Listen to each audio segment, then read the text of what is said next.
बिस्मिल्लाहिर्रहमानिर्रहीम। अस्सलाम वालेकुम वरहमतुल्लाहि वबरकातुहू।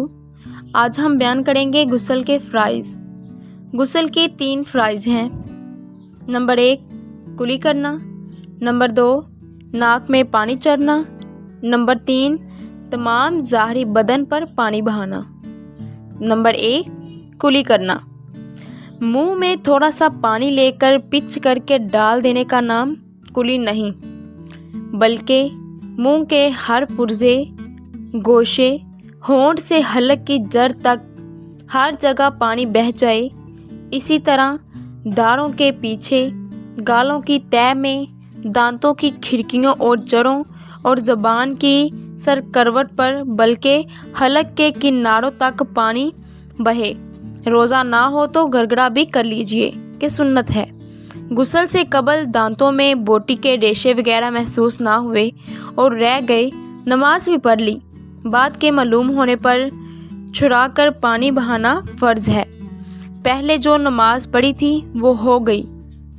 जो हिलता दांत मसाले से जमाया गया हो या तार से बांध गया हो और तार या मसाले के नीचे पानी ना पहुंचा हो तो मुआफ़ है। जिस तरह के एक कुली गुस्ल के लिए फ़र्ज़ है, इसी तरह की 3 कुलियाँ वज़ू के लिए सुन्नत हैं। पॉइंट नंबर 2 नाक में पानी चढ़ना।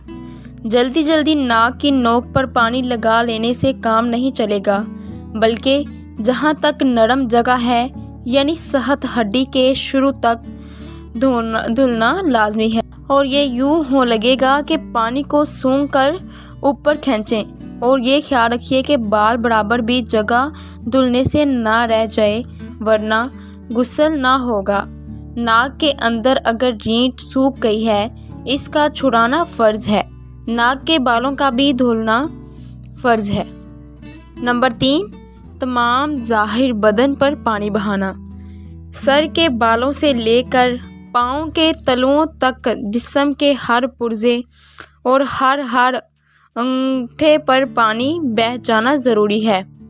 जिस्म की बात जगह ऐसी हैं कि अगर एहतियात ना की तो वो सूखी रह जाएंगी और गुस्ल ना होगा। अक्सर बिल्कुल बाज़ पढ़े लिखे ये करते हैं कि सर पर पानी डालकर बदन पर हाथ फेर लेते हैं और समझते हैं कि गुस्ल हो गया। हालांकि बाज़ अज़ा ऐसे हैं कि जब तक उनकी ख़ास एहतियात ना की जाए तो वो ना धुलेंगे और गुस्ल ना होगा। उम्मीद करती हूँ कि मेरी बातें आप लोगों को समझ आ गई होंगी। अल्लाह ताला इस पर हमें अमल करने की तौफीक अता फरमाए।